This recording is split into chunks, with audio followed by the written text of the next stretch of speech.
తాకట్లో ఉన్న మీ బంగారాన్ని విడిపించి ఆ రోజు ఆన్లైన్ రేటుకి కొంటాం. Sharma gold company. Suman TV ప్రేక్షకులందరికీ నమస్కారం అండి. శ్రీ పరాభవనామ సంవత్సర ఉగాది శుభాకాంక్షలు. నేను గీతాంజలి. ఈ సంవత్సరం ఉగాది ఎంతో సందిగ్ధతను తీసుకొచ్చిందండి. సాధారణంగా పండగలు అనేవి ఇలాగ 1-2 రోజులు కలిపి వచ్చినప్పుడు మనకి ఏ రోజున జరుపుకోవాలనేది పెద్ద ఒక వింతగా ఉంటుంది, ఆశ్చర్యంగా ఉంటుంది, ఒక కన్ఫ్యూజన్ ఏర్పడిపోతుంది. మరి ఈసారి కూడా అలాగే ఉంది.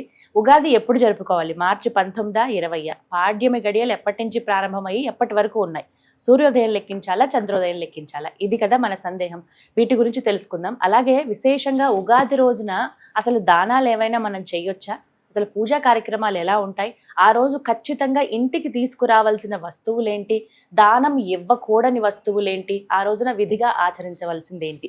ఇవన్నీ తెలుసుకుందాం. వివరించేందుకు ప్రస్తుతం మనతో పాటు ఉన్నారు ప్రముఖ జ్యోతిష్యులు, సంకల్ప మందిర్ నిర్వాహకులు బ్రహ్మశ్రీ నందిభట్ల శ్రీహరి శర్మ గురువు గారు. వారితో మాట్లాడదాం. గురుగారు నమస్కారం అండి. వాగర్థావివ సంపృక్తౌ వాగర్థ ప్రతిపత్తయే జగతః పితరౌ వందే పార్వతీ పరమేశ్వరౌ. ఆదిత్యాయ చ సోమాయ మంగళాయ బుధాయ చ గురుశుక్ర శనిభ్యశ్చ రాహవే కేతవే నమః. శృంగేరి జగద్గురు పీఠాధిపతులకి, కంచి పీఠాధిపతులకి నమస్కారములు తెలియజేసుకుంటూ కార్యక్రమాన్ని ప్రారంభిద్దాం. గురుగారు, ముందుగా శ్రీ పరాభవనామ సంవత్సర ఉగాది శుభాకాంక్షలండి. మీకు, సిబ్బందికి, యాజమాన్యానికి, వీక్షిస్తున్నటువంటి మన సుమన్ టీవీ ప్రేక్షకులకు అందరికీ కూడా శ్రీ శ్రీ శ్రీ పరాభవనామ సంవత్సర యుగాది శుభాకాంక్షలు. గురుగారు, ఫస్ట్ క్వశ్చనే సందేహం. 19, 20 అంటే పాడ్యమి గడియలు ఎప్పటి నుంచి ప్రారంభమయ్యాయి? అమావాస్య ఎప్పటితో అయిపోతుంది? ఏ రోజున అసలు ఉగాదిగా మేము జరుపుకోవాలి? అవి తెలియచేయండి. వీక్షించేటువంటి మన సుమన్ టీవీ ప్రేక్షకులు కూడా చాలా మందికి ఉన్నటువంటి సందేహం. ఎందుకనంటే ఈ మధ్య కాలంలో అంటే మనకందరికీ కూడా సాధారణంగా తెలిసినటువంటిది ఏంటంటే సూర్యోదయానికి ఏ తిథి ఉంటే ఆ తిథినే మనం ప్రమాణంగా తీసుకుంటాం. కానీ కొన్ని ప్రత్యేకమైనటువంటి వాటికి సూర్యోదయం కంటే కూడా, ఉదాహరణకు చూసుకుంటే అమావాస్య అపరాహ్నం ఎక్కువగా ఉండాలి, అప్పుడే ఈ సంబంధించినటువంటి అమావాస్యగా. అలాగే చవితి ఉంది, సంకష్టహర చతుర్థి, సాయంకాలం ప్రదోషకాల సమయానికి చవితి తిథి ఉండాలి. శివరాత్రి కూడా అంతే, చతుర్దశి ప్రదోషకాల సమయానికి వ్యాప్తమై ఉండాలి. ఇప్పుడు 19వ తారీఖు రోజున అమావాస్య ఉదయం 6:52 వరకు ఉంది. తదనంతరం పాడ్యమి వస్తుంది. అంటే అప్పటికే సూర్యోదయం అయిపోతుంది 19వ తారీఖు రోజున. మరి కాబట్టి అమావాస్య అప్పుడు ఉంది కాబట్టి మనం 20వ తారీఖు నాడు చేసుకోవాలా అని చాలా మంది. కానీ 20వ తారీఖు నాడు పాడ్యమి ఉండట్లేదు సూర్యోదయానికి. అంటే 20వ తారీఖు తెల్లవారుజామున 4:51 పాడ్యం వెళ్ళిపోయి విధియ వస్తుంది. పైగా సూర్యోదయమైన దారభ్యత కనీసము 2 ముహూర్త కాలముల వరకు అయినప్పటికీ కూడా ఈ సంబంధించినటువంటి తిథి ఉండాలి. అప్పుడే మనం పరిగణించాలి. కొన్ని ప్రత్యేకంగా చెప్పబడి ఉంది. ఈ ప్రమాణం తీసుకున్న మనము ఉగాది అనేటువంటిది 19వ తారీఖు రోజునే జరుపుకోవాలి. ఇందులో సందేహం లేదు. ఇంకా వేరే ఆలోచన లేకుండా ఉగాది అందరూ కూడా 19వ తారీఖు జరుపుకోవడమే శాస్త్ర సమ్మతం అని చెప్పవచ్చు. గురుగారు, ముందుగా ఉండే సందేహం, ఉగాది అంటే అన్నీ సిద్ధపడతాం. తెలుగువారి సంవత్సరాది మన పెద్ద పండుగ ఒక రకంగా చెప్పాలంటే. అంటే ఎక్కువ హడావిడి లేకపోయినా మనం ప్రధానంగా చేసుకునేది మొట్టమొదటిది కాబట్టి అంతా శుభ్రపరచుకుంటాం, అంతా చేసుకుంటాం. ఖచ్చితంగా పాడ్యం రోజే వస్తుంది. ముందు రోజు అమావాస్య ఉంటుంది. అమావాస్య రోజా దేవుడి గదంతా శుభ్రం చేయలేము, ఫోటోలన్నీ తీయలేము. ఆ ముందు రోజేమో మళ్ళీ మంగళవారం ఉంది. ఎప్పుడు శుభ్రపరచుకోవాలి? వీటన్నింటి గురించి వివరించండి. మీరు అన్నట్టుగా మంగళవారమేమో, శనివారం, మంగళవారం ఇంటిని శుభ్రపరచుకోవడానికి అనుకూలమైన రోజులు కావు. తర్వాత బుధవారం నాడు చేద్దామా అంటే 8 గంటల తర్వాత అమావాస్య వస్తుంది. పోనీ పండుగ రోజు చేద్దామా అనంటే 6:52 వరకు అమావాస్య ఉంది. మరి పండుగ కార్యక్రమాల్లో బిజీ అయిపోతాం. ఇల్లు ఎప్పుడు 12 అయిపోతుంది. ఇల్లు ఎప్పుడు శుభ్రపరచుకోవాలి, పూజా మందిరం ఎప్పుడు శుభ్రపరచుకోవాలి అనేది కన్ఫ్యూజన్ చాలా మందికి ఉంటుంది. మనకు చెప్పబడినటువంటిది సోమవారం రోజున ద్వాదశి తిథి 8:52 వరకు ఉంది. ఆ తదనంతరం త్రయోదశి తిథి వస్తుంది. ఆ సోమవారం రోజున ఇల్లంతా కూడా శుభ్రపరచుకోవచ్చు. ముఖ్యంగా ఇంట్లో మనం చూసుకుంటే ఇప్పుడు దీపావళి పండుగ వచ్చిందనంటే మార్వాడి వాళ్ళు ముందు 2-3 రోజుల ముందే మొత్తం అంతా క్లీన్ చేసుకుంటారు, రంగులు వేసుకుంటారు. మనం ఉగాది కూడా ఆ విధంగా చేసుకోవాలమ్మా.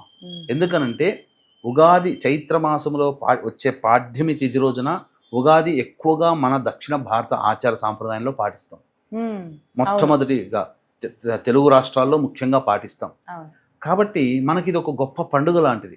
కాబట్టి ఆ ముందు రోజునే, సోమవారం రోజునే ఇల్లంతా కూడాను శుభ్రపరచుకోవడం, బూజు తులుపుకోవడం, పాత వస్తువులన్నీ పక్కకు పడేయడం, కొత్త వస్తువులు అవసరమైనవి మాత్రమే మనం ఇంట్లో ఉంచుకోవడం.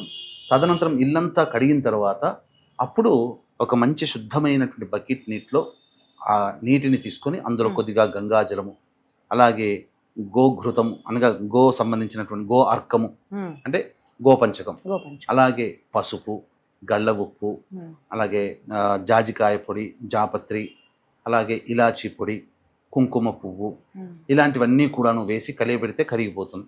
ఆ తదనంతరం బట్టతో అంతా కూడాను ఇల్లంతా శుభ్రపరచుకోవడం, అలాగే పూజా మందిరము, పూజా వస్తువులు మరియు విగ్రహాలు, చిత్రపటాలు అన్నీ కూడాను శుభ్రపరచి పెట్టుకొని తదనంతరం ఇది చేయడం వల్ల ఏమవుతుందంటే ఇంట్లో ఉన్న నెగిటివ్ ఎనర్జీ, ఎందుకు పాజిటివ్ ఎనర్జీ అంటే దైవత్వం, నెగిటివ్ ఎనర్జీ అంటే మనకు చెప్పినటువంటిది నరఘోష, నరదృష్టి లాంటివి. కాబట్టి ఎత్ర శుచి తత్ర దేవతాః, ఎక్కడ శుచి శుభ్రత ఉంటుందో అక్కడ దేవతలు నివసిస్తారు. కాబట్టి దేవతానుగ్రహం అందరికీ అందించాలనే సదుద్దేశంతో మనం సంబంధించి ఈ విధానంగా మనం ఆచరించవచ్చు. ఈ యొక్క తదనంతరం అప్పుడు ఆ బట్టతో ఆ పూజా మందిరం అన్ని కూడా శుభ్రపరచుకొని పెట్టుకోవాలి. సోమవారం నాడు చేసుకుంటే మంచిది. ఆదివారం ఏకాదశి తిథి ఉదయం, ఎందుకంటే కొంతమంది కామెంట్ బాక్స్ లో ఏకాదశి రోజు కూడా చేసుకోవచ్చా, మరి ఆదివారం ఏకాదశి ఉదయం 9:51 వరకే ఉంది, మరి ముందు రోజు ఏకాదశి ఉంటుంది కానీ శనివారం అయింది. కాబట్టి సోమవారము త్రయోదశి తిథి చాలా శుభమైనటువంటి తిథి. ఆ విధంగా అప్పుడు చేయవచ్చునమ్మా. ఆ విధంగా చేసిన తర్వాత అప్పుడు ఇంట్లో నకారాత్మక శక్తి తొలగిపోవడం కోసం గుగ్గిలము, సాంబ్రాణి, అలాగే మైషాచి అని ఉంటుంది, అది కొద్దిగానే వేయాలి, లేకపోతే నల్లటి పొగ వచ్చేస్తుంది ఎక్కువగా వేస్తే. కాబట్టి కొద్దిగా మైషాచి 1%, అలాగే అంటే 10 గ్రాములు మైషాచి, 30 గ్రాములు గుగ్గిలము, 50 గ్రాములు సాంబ్రాణి, ఇవి వేసి మొత్తం ఇంట్లో గనక ధూపం వేసుకుంటే ఆ ఉన్నటువంటి నకారాత్మక శక్తి అంతా తొలగిపోతుంది. మళ్ళీ ఒకరోజు మళ్ళీ ఆ గురువారం రోజున 19వ తారీఖు రోజున మళ్ళీ ఇల్లంతా కూడా శుభ్రం చేసి మళ్ళీ ఇంకొకసారి ధూపం వేసుకొని మన దైనందిన కార్యక్రమాలు అనేటివి జరిపించుకోవచ్చు. అలాగే వీక్షిస్తున్న ప్రేక్షకులు కూడా ఈ ఉగాది సందర్భంగా ఈ సంవత్సరం అంతా నవగ్రహాలు అనుకూలించాలి అనే సదుద్దేశంతో మన పీఠమాధ్వర్యంలో ఏప్రిల్ 1వ తారీఖు రోజున సాయంకాలం 6 గంటలకి ఈ నవగ్రహ పాశుపత హోమము, మృత్యుంజయ హోమము, రుద్ర హోమము, సుదర్శన హోమము, లక్ష్మీ మూలమంత్ర సంప్రీత లక్ష్మీ సూక్త హోమం జరిపించి శక్తిపాతం చేసినటువంటి కరుంగలి మాల ఇవ్వడం జరుగుతుంది.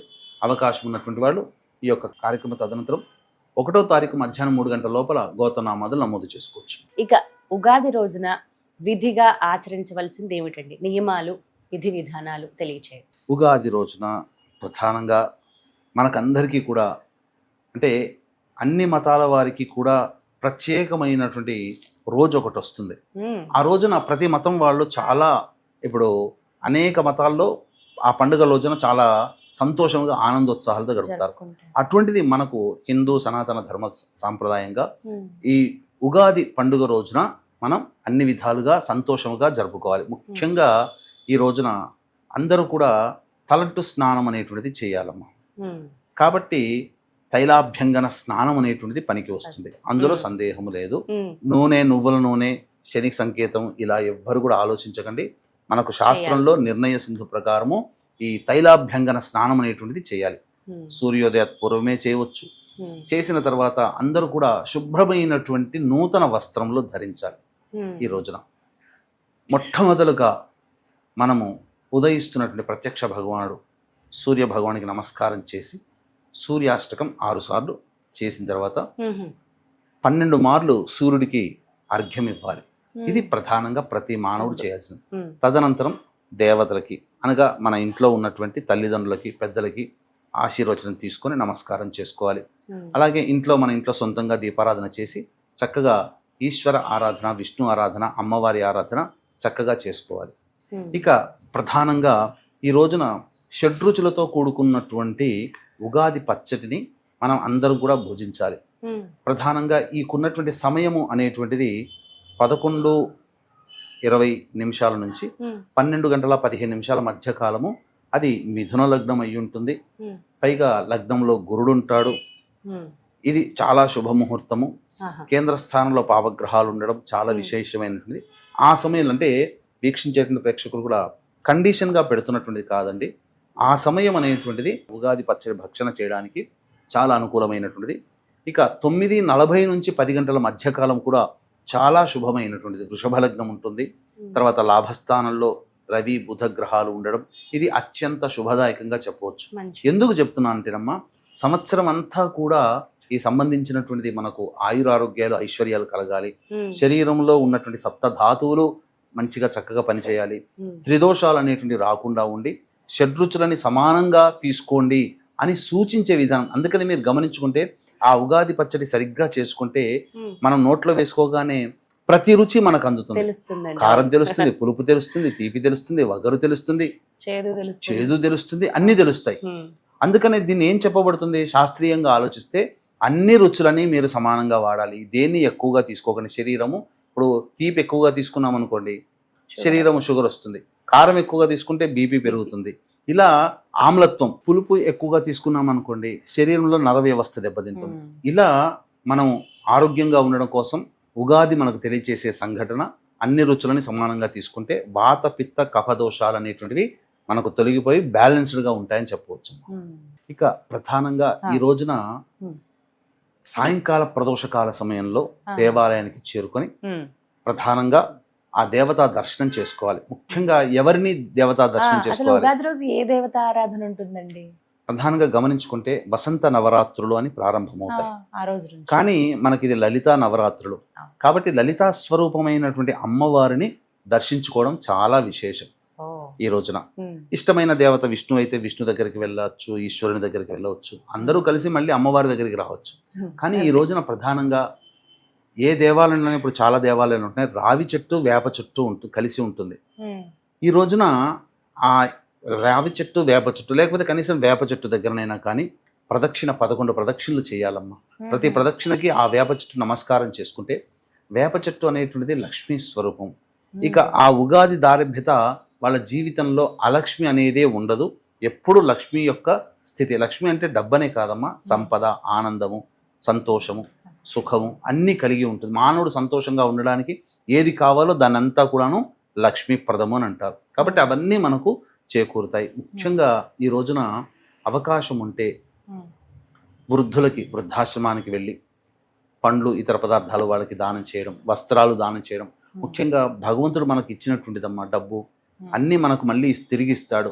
ఉన్నటువంటి మనసున్న మహానుభావులు ఈ రోజున ఎవరికైతే పేదవాళ్ళు ఉంటారో వాళ్ళకందరికీ కూడా వస్త్రదానం ఈరోజు చేసినట్లయితే భగవంతుడు చాలా సంతోషించి ఇంకా ఇంత మంచి మనసున్న వ్యక్తికి ఇంకా మనం మంచి చేయాలని చెప్పి ఆ శక్తిని మళ్ళీ మనకి ఇంకెక్కువగా ప్రసాదిస్తాడు.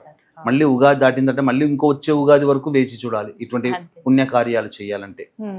మరి ఇక దానాల గురించి ఖచ్చితంగా మాట్లాడుకోవాలి గురువుగారు. ఎటువంటి వస్తువులు ఈ రోజున దానం చెయ్యాలి, ఏవి చెయ్యకూడదో కూడా వివరించండి. లక్ష్మీప్రదమైనటువంటి వస్తువులని దానం చేయకూడదు. అంటే ఏవండి? అంటే మిల్క్ ఆఫర్ చేస్తారు, పాలను దానం చేయకూడదు. అలాగే పెరుగన్నము, మరి వెండి, అలాగే చీపురు కట్ట, డబ్బుని ఎవరికి కూడాను ఇవ్వకూడదు ఆ రోజు.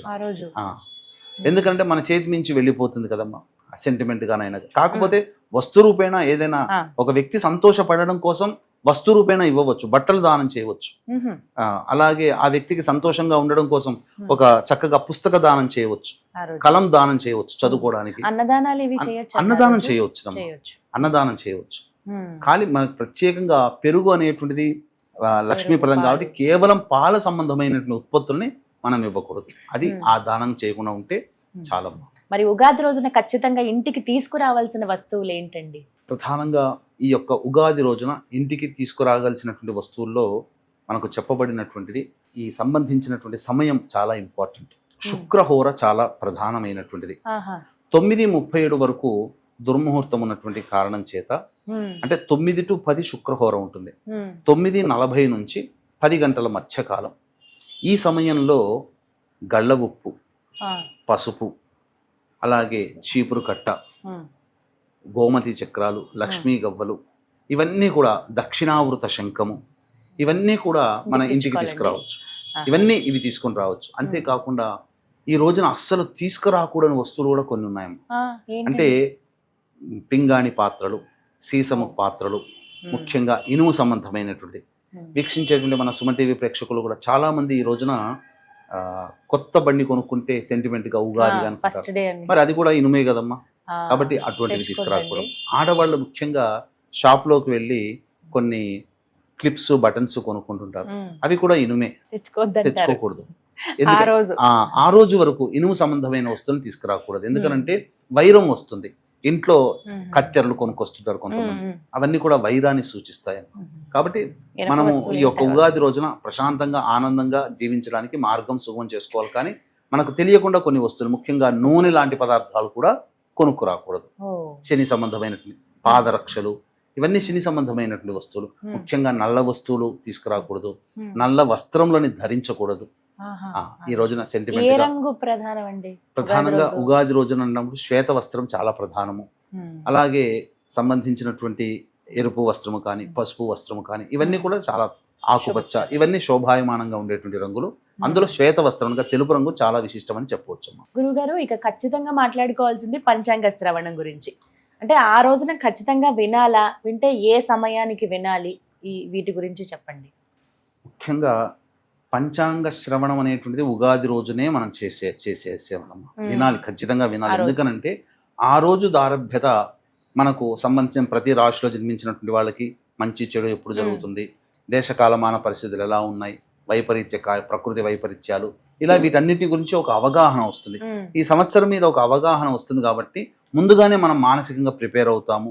కాబట్టి మంచి జరిగితే సంతోషము, చెడు అనేటువంటిది ఉంటుంది. భవిష్యత్తులో కొంత మనకి ఇబ్బందులు ఎదురవుతున్నప్పుడు ఆ ఇబ్బందుల నుంచి బయటపడడం కోసం ఏ విధంగా మనం ప్లాన్ చేసుకోవాలనేది తెలుసుకోవడం కోసం ఈ సంబంధించినటువంటి పంచాంగ శ్రవణం అనేటువంటిది ఖచ్చితంగా చేయాలి.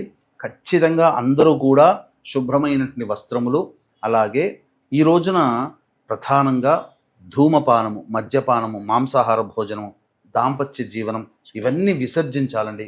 ఆనందంగా దైవనామస్మరణ, ప్రతి ఒక్కళ్ళు కూడా దేవాలయ సందర్శనం చేసుకోవాలి. ఏదో జనవరి 1వ తారీఖు రాగానే సంవత్సరం అంతా అని కాకుండా మనకు ఉగాది రోజునే మనకు సంవత్సరాది కాబట్టి అందరూ కూడా ఈ ఉగాది రోజున దేవాలయ ఇష్టదేవత ఆరాధన, దైవాలయాన్ని సందర్శించడం అనేటువంటిది ఖచ్చితంగా చేసుకోవాలి. ఇంకా అవకాశం ఉంటే అమ్మవారి దేవాలయాన్ని దర్శించుకోవడం మంచిది. రాత్రిపూట కూడాను సూర్య చంద్రుల్ని ఈరోజు ఖచ్చితంగా దర్శనం చేసుకోవాలి, అందులో సందేహము లేదు. ముఖ్యంగా ఈ ఉగాది రోజున కూడా ఈ సంబంధించినటువంటి వేప చెట్టుని సందర్శన చేసి, రావి చెట్టు వేప చెట్టు ఉన్నటువంటి వృక్షానికి నమస్కారం చేసుకొని చక్కగా వివాహ సిద్ధి కావాలి, దాంపత్యం బాగుండాలని ఒక 11 మార్లు ప్రదక్షిణ చేస్తే చాలండి, అన్ని విధాలుగా మంచి జరుగుతుందని చెప్పవచ్చు. చాలా సంతోషం గురుగారు, చాలా చక్కగా వివరించారు. ఉగాది రోజున విధిగా అందరూ ఆచరించవలసింది ఏమిటి అనే విషయాలని. ధన్యవాదాలండి. సర్వం శ్రీ ఉమామహేశ్వర పరబ్రహ్మార్పణమస్తు.